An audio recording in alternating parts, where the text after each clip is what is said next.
Hey everyone, and welcome to The Explainer. Today, we're unpacking something that is completely reshaping the workplace, how artificial intelligence is fundamentally rewiring human resources and the entire employee lifecycle. We're going to look at how leading organizations are moving way beyond just using bots to automate boring tasks. Instead, they're using AI to totally reimagine the way we work, learn, and grow. Let's kick things off with a pretty wild number from a recent Gallup poll, which was actually highlighted in some research by the legal experts at Fisher Phillips. Right now, only 31% of employees feel actively engaged at work. I mean, think about that. That means nearly 7 out of 10 people in the workforce are basically just going through the motions. They're feeling disconnected from the company mission, they're worried their supervisors don't really care about them, and they're just not seeing clear paths for growth. Now, I know what you might be thinking. It sounds completely backwards to use machines to make work feel more human, right? But what if AI actually holds the key to reviving that lost engagement, fighting off burnout, and creating a workplace where people genuinely feel seen and supported? Well, we are going to explore exactly how that is happening out there right now. Okay, Section 1, the AI tipping point. Let's dive right into this macro shift by looking at Deloitte's 2026 Global Human Capital Trends Report. This right here brilliantly illustrates what's going on. Organizations are jumping from this old S-curve of human plus machine. In that old model, the goal is just automating tasks to cut costs, driving efficiency at all costs. But that approach is totally plateauing. To stay competitive today, companies are leaping to a brand new S-curve, human times machine. Notice the difference? In this new model, technology acts as a multiplier for human value. It's not just humans and machines sitting side by side. It's about synergy. It's redesigning work to harness their combined potential to create completely new value. And check this out, because this data from Lattice is truly fascinating. It basically proves that your mindset around this shift actually dictates your success. Look at the numbers here. HR teams who are very excited to adopt AI are vastly more likely to exceed their goals. 52% of them are absolutely knocking it out of the park. Now, compare that to their peers who are just kind of apathetic toward AI. Only 32% of them are exceeding goals. Clearly, enthusiasm for AI is directly paying dividends when it comes to actual performance. Let's move on to Section 2, Upgrading the Employee Experience, or EX. We need to see how this synergy actually looks and feels on the ground for a new hire. To understand why getting this right is absolutely crucial, take a look at this research from Brightmind. They revealed a really vital window. 70% of employees decide whether they're going to stay with their new employer within just their first 30 days on the job. That first month is literally make or break. If a new hire can't find basic information, if they feel unsupported, or if they just get bogged down in administrative red tape, they are already mentally planning their exit. So the whole point here is that AI can actually secure retention by stepping in exactly where employees need it most. We're talking about hyper-personalized onboarding assistants that guide new hires through their own specific learning paths.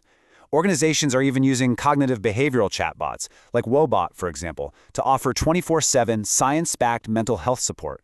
We're seeing predictive flight risk analytics that can spot the really early subtle signs of burnout, like a sudden drop in meeting attendance or changes in communication patterns, way before someone decides to quit. And then you have platforms like Benefy using AI to give folks tailored benefits forecasting, like gently reminding an employee to update their insurance right after a major life event. And the best part? This isn't just a win for the employees. It's a massive operational win for the organization itself. By automating all those routine support tickets and repetitive inquiries, like what we're seeing with Zendesk's advanced HR bots that are pre-trained on internal policies, Benefy reports that 67% of employers are seeing huge time and cost savings. That kind of automation actually frees up human HR professionals to focus on, the human element, strategic coaching, complex problem solving, and building genuine relationships. All right, Section 3, AI tools in action. Let's ground all this theory in reality by looking at the specific software that's actually driving this revolution. If we look at just a fraction of the 50-plus recommended AI tools from Lattice, you can see how technology is seamlessly mapping to literally every single HR function. In recruiting, you've got tools like VidCruiter and Harvard using structured evaluation to actively reduce bias and improve how we match candidates. For engagement, things like the Lattice Employee Health Score or Thrive Global are out there monitoring digital behavior to detect burnout and then proactively sending personalized resilience coaching. And over in operations, platforms like Brightmind and Whisk are automating the heavy lifting of legal compliance tracking and policy interpretation.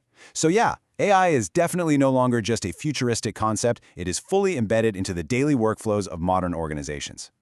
But we can't ignore the flip side, which brings us to Section 4, navigating the hidden risks.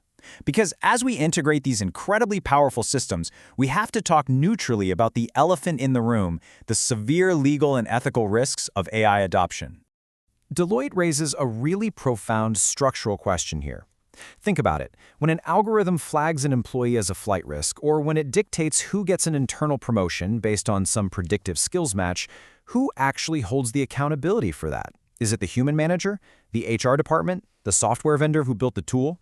Blurring the lines of decision-making authority like this creates massive vulnerabilities for a company if it isn't intentionally designed. And the legal experts at Fisher Phillips warn about some core operational risks that absolutely have to be managed. If you rely purely on predictive analytics, you could run into false positives. Imagine an AI assuming you're totally disengaged just because you missed one meeting, when in reality, you were just heads down swamped with a high-priority project. There's also the massive risk of amplifying historical bias. If an AI model is trained on past hiring or promotion data that was inherently flawed or biased, well, the AI is just going to scale up and automate that inequity. On top of all that, processing vast amounts of employee behavioral data naturally raises some pretty serious privacy and cybersecurity concerns. So, to safely deploy these tools, organizations have to adopt an active governance playbook. Fisher Phillips recommends a strict framework. First, conduct pre-deployment and ongoing bias testing. Second, rigorously audit your third-party vendors' data models. Third, update those employee handbooks to give totally transparent notice about what data the AI is actually accessing. And finally, and most importantly, ensure that human review remains central to all employment-related decisions. The AI can advise, sure, but a human must be the one to decide. Which brings us perfectly to our final part, Section 5, the human advantage. Let's tackle the ultimate takeaway regarding the fear of job displacement in an automated future.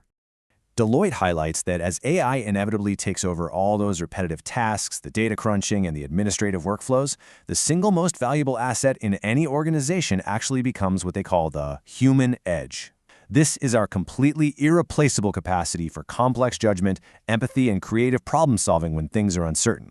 An AI might be able to process a billion data points in seconds to find a trend, but it still takes a human to understand the emotional nuance of a struggling teammate or to creatively pivot an entire business strategy in the middle of a crisis. Ultimately, what you should take away from this explainer is perfectly summarized in this brilliant quote right from Deloitte's research. They say, technology, especially something as increasingly ubiquitous as AI, is replicable. People aren't. It's so true. Your competitors can literally go out tomorrow and buy the exact same AI software licenses that you use.